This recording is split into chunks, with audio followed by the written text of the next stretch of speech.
Welcome to another episode of Marketing Matters with Christie Welch. Today we're going to be talking about the best practices for farmer markets during the COVID-19 pandemic. So stay tuned.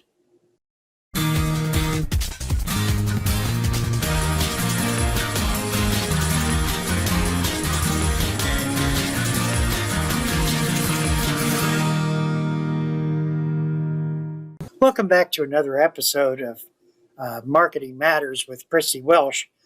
I'm always pleased to join Christie, in which she talks a variety of different things about producers of food marketing, farmer markets.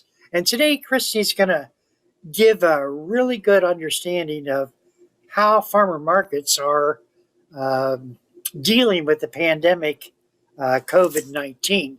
Christie, it's always a pleasure talking with you. Thank you, Patrick. It's a pleasure to be here and to share some information that we've learned over the last farmers market season and throughout the crazy year that has been 2020. Boy, that is true. First of all, so I better understand and the viewers can understand, farmer markets are generally considered a summer market. Is that true? Is it just summer? That used to be true, Patrick, although with a lot of the season extension techniques that our local food producers are adopting, we now have markets that run year-round in Ohio. And so some of those are inside, some of those are outside, still in a parking lot on a particular day of the week. But we are getting more and more markets that are operating year-round.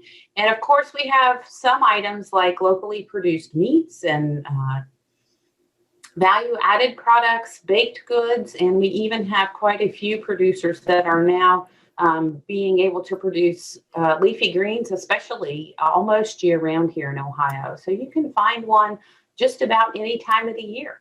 Typically, farmers markets are considered home producers in which they grow their different crops, and then they join together and they sell their products. Mm-hmm. So during the winter months, since there's not a lot of vegetables that are being grown, what primarily do they sell during the winter markets?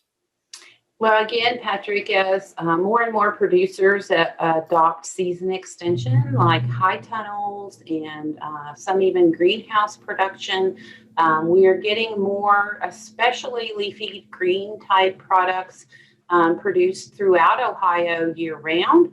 We also have producers that have things that are fairly storageable, so things like potatoes and a lot of the winter squashes and those kinds of things are available. And of course, we have proteins. Most of our producers here in Ohio that produce meat products, of course, they have that product frozen, so that allows them to offer product to their customers almost year-round as well. The pandemic put some strains on that, but for the most part, you can find those types of products, as well as we have so many producers here in Ohio that do more shelf-stable, value-added type products, jams, jellies, honey, maple syrup. We have folks that do baked goods. We have a lot of coffee roasters here in Ohio now. So I think you'd be surprised at the variety of products that are available here in Ohio at farmers markets. And most of the time, I've always found that farmers markets are little places that set up stands and sell together. But during the winter months, they do go indoors, did you say? Some markets go indoors, some continue to operate outside. So I live in Ross County, and the Chillicothe Farmers Market is operating year-round in the same parking lot of our county service center that they do in the summertime. Now, they've shortened the hours a little bit, and it is cold. But then we have markets around the state that actually move to an indoor location for the winter months to be able to allow producers to continue to sell their products, to have continued income, as well as which is just really growing greatly since the pandemic, especially. But customers are really demanding to know who's producing their food and where it's coming from. So it's been an interesting year, as I mentioned early on. Some good, some bad. But I think that one of the things that I've loved about our local producers and a saying that the Ohio Farmers Market Network came up with is that Ohio farmers are still farming, even though there is a pandemic. And so local food customers still have access to the local foods that they've come to expect and love. I know that you work with a variety of different food producers in Ohio and then outside of Ohio. And I know that whether the farm is very, very large or very, very small, uh, each one of those groups tend to touch not only the farmers markets, but also other different markets. And I know you've been very actively involved in helping to market, whether you're a small or large farm.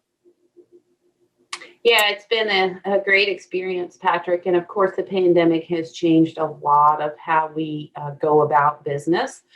We continue to work with our producers throughout the state. One of the things that many of our farmers markets were able to do, as well as other local food producers, but we're really talking about the farmers markets today, was to adopt an online sales platform so that customers could order their products from the farmers market online, process payment online, and then go to the market on market day and pick up their order of locally produced foods.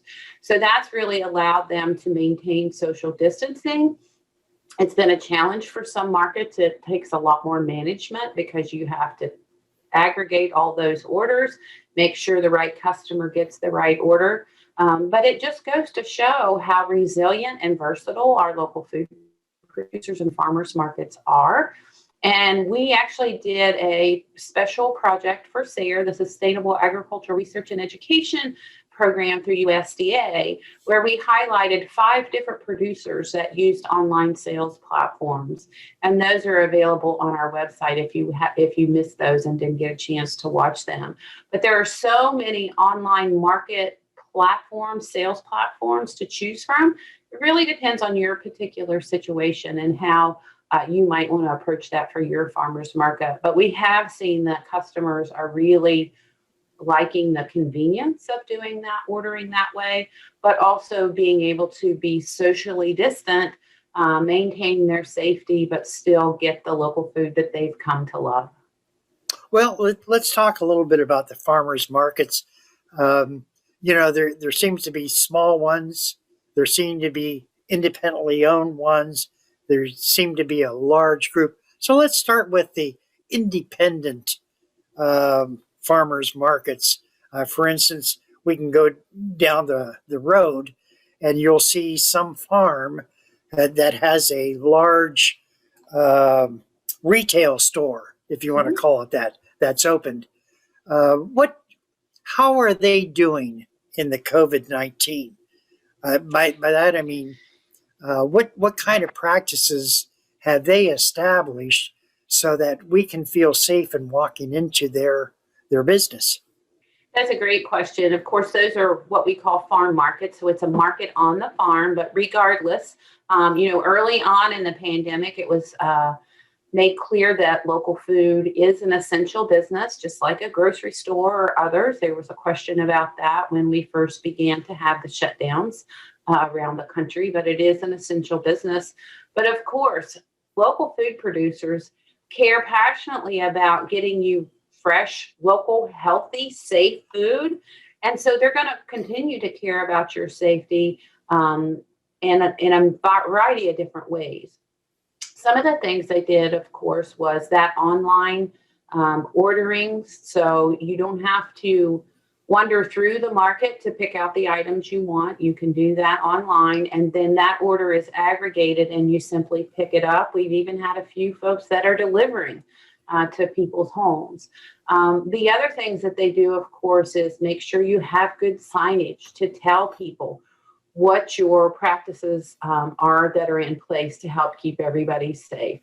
wearing a mask, maintaining that minimum of 6 foot distance between individuals, putting the plexiglass up at the registers, just like so many other businesses have done, making sure that you have hand sanitizer and hand washing stations as appropriate. And I will say that one of the things that is very important from those local food producers' perspective is to make sure that they communicate that very well with their potential customers.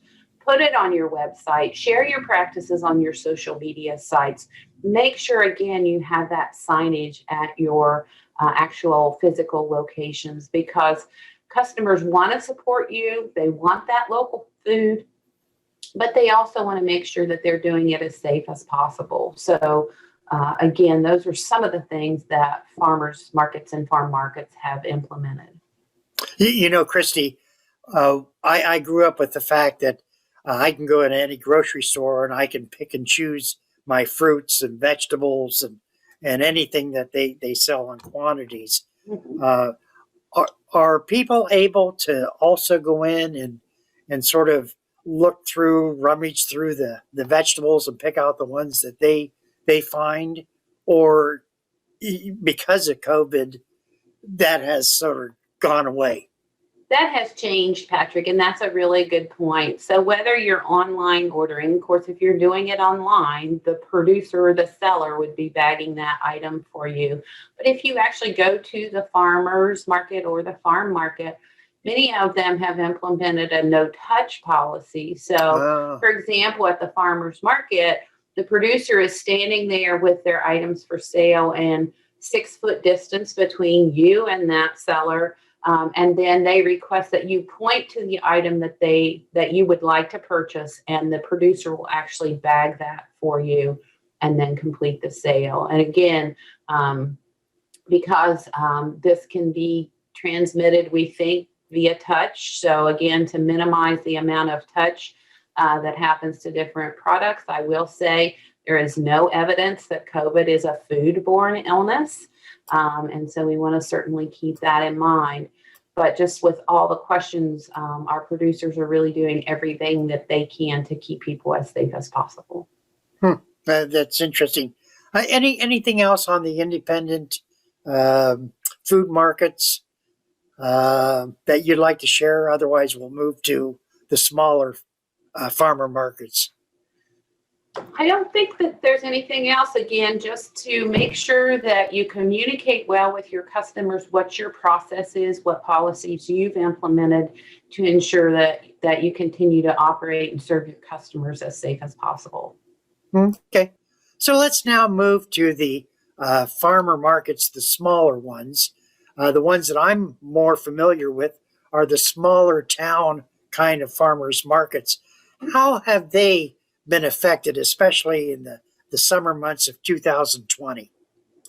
That's a great question, Patrick. And again, at first, there were so many unknowns. I mean, we were all trying to figure out what the best practices were to continue to operate. Because one of the things that we found is Ohio's producers are still producing. And actually, from many of the producers I've talked to, the demand for those locally produced products actually increased, especially early on during the pandemic. And so, in order for our producers to continue to serve their customers, they had to do many of the same things that a farm market would do. So, communicate what it is you've put in place to maintain the safety, not only of their vendors, but of their customers as well. And sharing that information widely on their websites, on their social media sites, through signage, again, masking, hand sanitizers, and those kinds of things. People just really appreciate, I think, knowing who's growing their food and where it comes from. And I think, again, the pandemic just actually heightened that for both our consumers and producers alike. I would imagine that more and more individuals are relying on farmers markets because not as many individuals have touched their products versus when you go to larger chains, supermarkets. We are not aware of all the different hands that fruits and vegetables and things have been moving around in. Yeah, that's a great point, Patrick. And it's interesting. Early on, there was a graphic that came out that spoke just to that topic. You know, when you purchase locally produced food, usually the producer or their team that harvests that product and package that product touch it, and then you touch it, and there's really no in between. Whereas if you've gotten products that come from around the world or around the country, there's many hands that touch that product before it gets to you, the end consumer. So that was, again, maybe another reason for the increased demand for locally produced foods during the pandemic. That's pretty good. I know that COVID-19 is a major pandemic, but during the fall and winter months, we also have the flu season. Mm-hmm. And the interesting thing that I've found is that because we are very aware of the safety things that we are doing for COVID-19, it also is affecting the flu virus from jumping to a major proportion.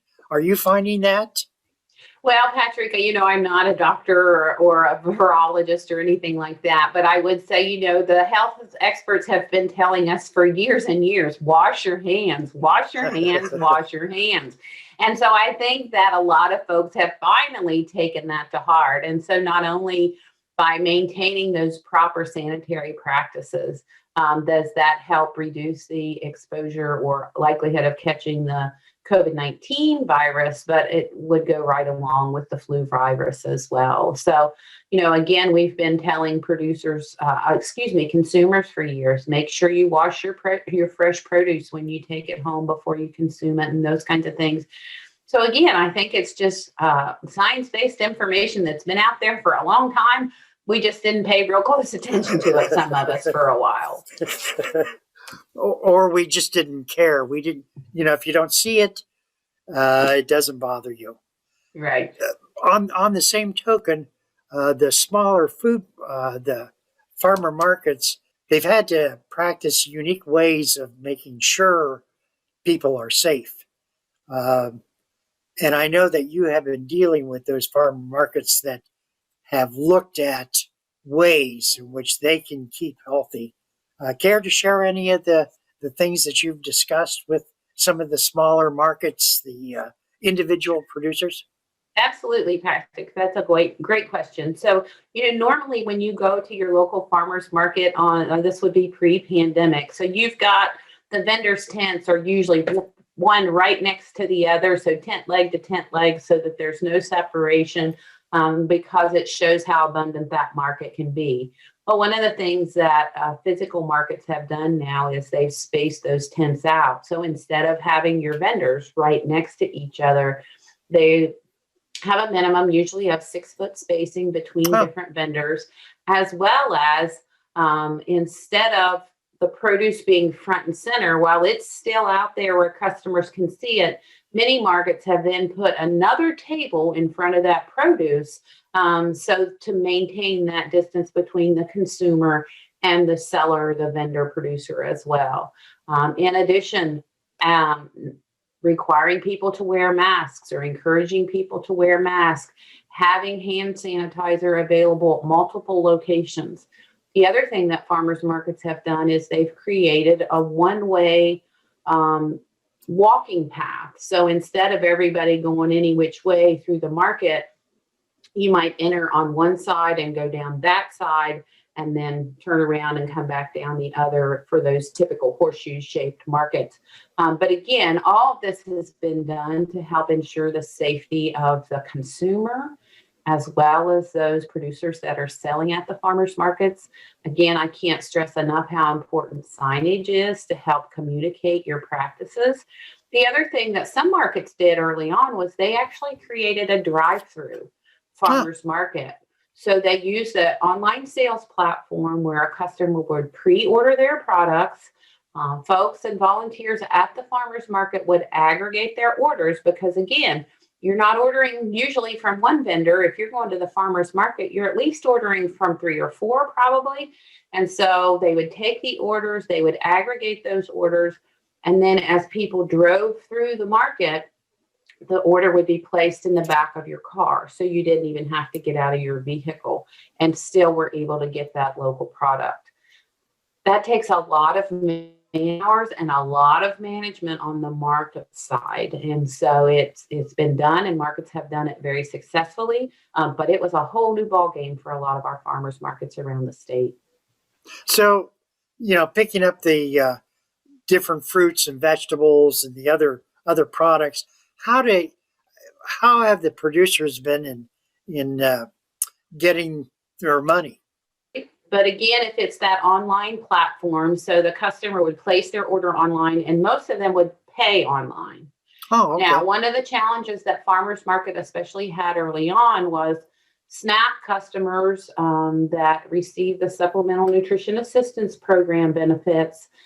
At that point, they could not purchase their product online. So what they would do at the farmers market is, again, they would take that online order, but then when the customer came to pick that up, they would process that benefit there at the market physically, as well as if there were any produce perks or incentive dollars that they were eligible for, process that as well. So it did provide a bit of a challenge, but I think, again, our farmers markets are resourceful, they're flexible, and they have a passion for helping their customers get what they want. And so most of them were able to figure that out. Oh, that's interesting.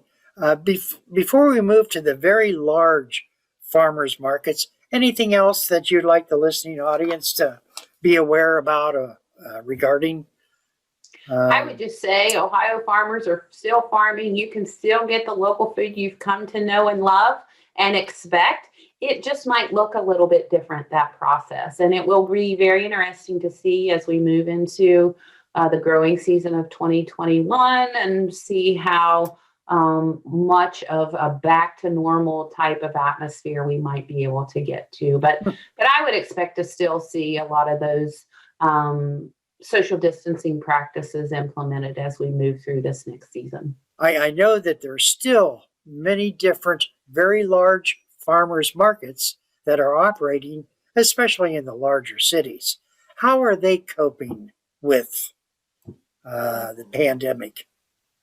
Well, again, Patrick, I think that really, regardless of size, to make sure that you're implementing those social distancing practices that we've talked about, and then effectively communicating that to your customers through signage at site, through your website, through your social media posts, to help people understand what it is to expect when they come to visit you.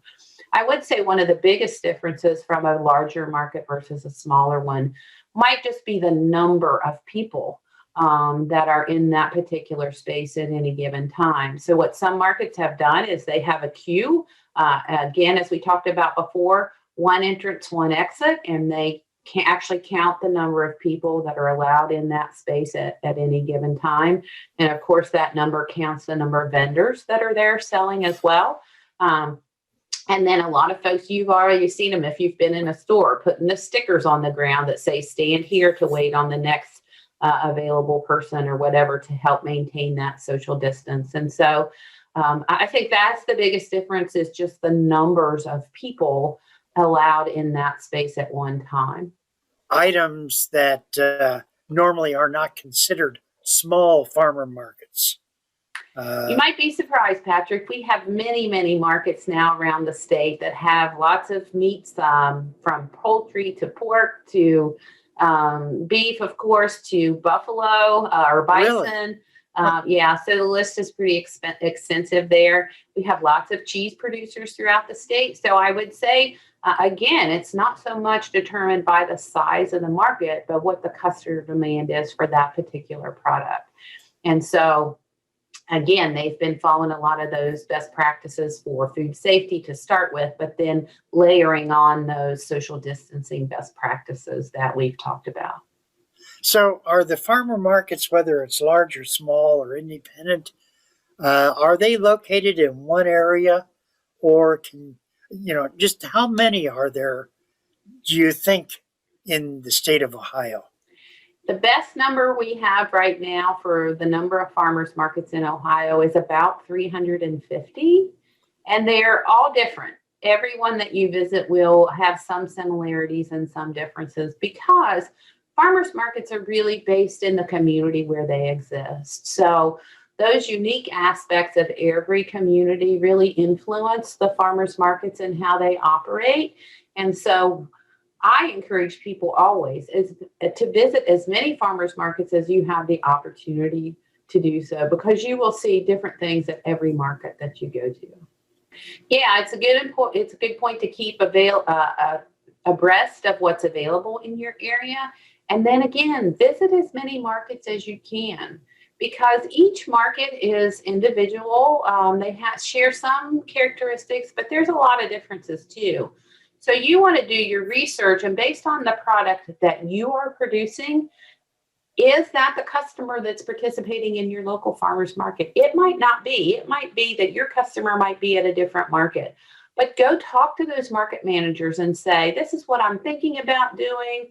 Do you think it would work here? And talk to other vendors as you can too, and learn from them as well. I mean, they're usually very willing to share from experience.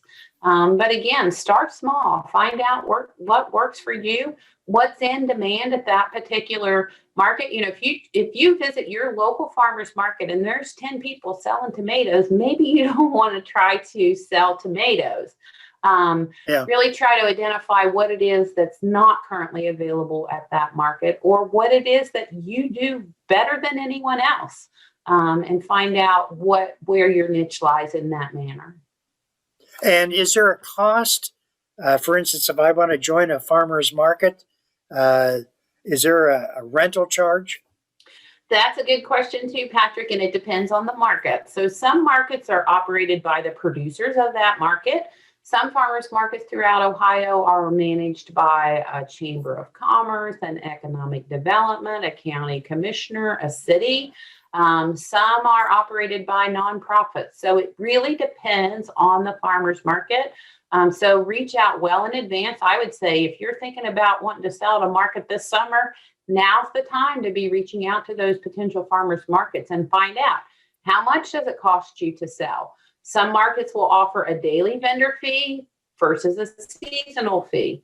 Some markets, and I will say this is true more and more, require that you have product and general liability insurance. So how much is that going to cost based on your product and your specific operation?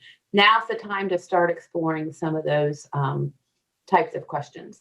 We're talking with Christie Welch. She's a direct food and agriculture marketing specialist with the Ohio State University, the Extension Program. I'm Patrick Dangle. Thank you for listening.